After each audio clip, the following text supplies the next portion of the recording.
So we knew your father well, and this is just the last question. If he was sitting here, what would you say to him? He has been and he continues to be my role model. I take great inspiration from him, and I would always try to live up to him. And you miss him? Miss him.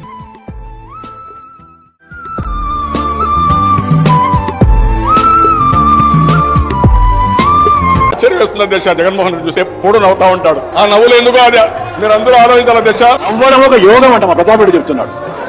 నవ్వడం ఒక యోగం, నవ్వలేకపోవడం ఒక రోగం, నవ్వించడం ఒక భోగం. ఇది నీకు లేకపోతే మేము ఏం చేయమండి? గుండె ఆగిపోయినట్టు ఉన్నదే, ప్రాణం వీడిపోయినట్టు ఉన్నదే, చావు చేరువయ్యినట్టు ఉన్నదే, ఒట్టేసి చెబుతున్నా నా ప్రేమలలో పని చెప్పవే నా